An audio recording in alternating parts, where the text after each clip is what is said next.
created your database, you now need to use the database, so you need to be aware of some of the key features of Access. The first thing you need to be aware of is where the objects are stored. In Access you can make many objects. Some of the main ones you'll be working with in an assignment is tables. However, you can also work with queries, forms and reports. We may even do some SQL. Anything that you make when you save it appears in here. If you have many items, you can choose to restrict it by clicking just tables or queries, etc. Tables are something that you will work on a lot in your assignment. Here is a table. Notice that it will set up by default.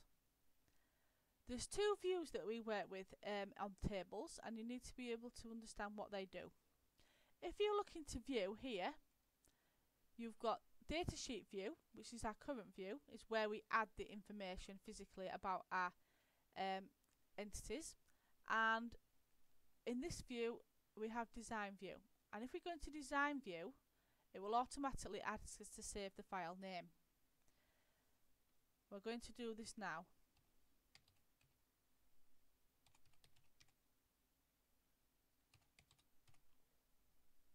Press OK. Remember that important naming convention when you do this. Once we have done that, we are now in the design view. The design view is important because it allows us to enter and edit how data will appear in our table. The first thing it asks for is field names. Field names are the headings that will appear along the top of our table and in which we enter information or records about them.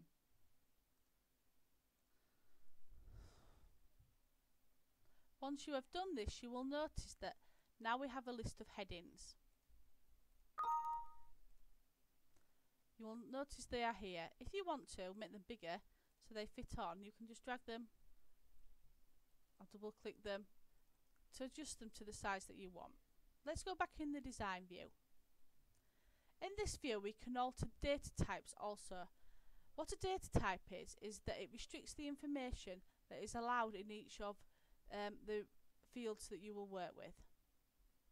This is important as it stops errors in your database. It is an effective way of using simple validation in order to make your database more accurate.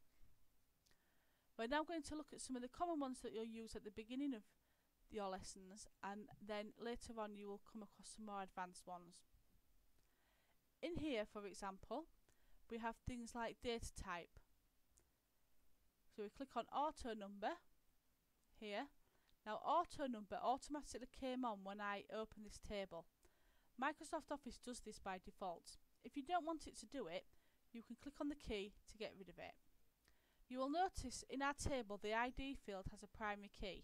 This means no two records can be the same within your database, so it stops things from being misunderstood or duplicated.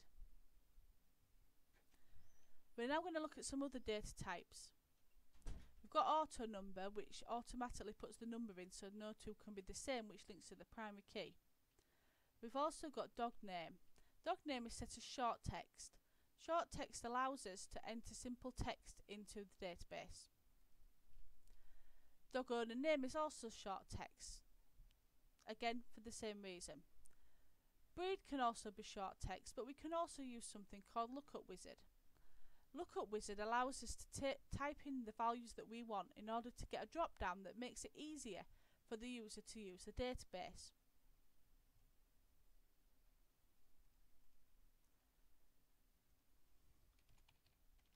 So just going to type in some simple dog breeds. You will notice that I have entered some dog names into our database.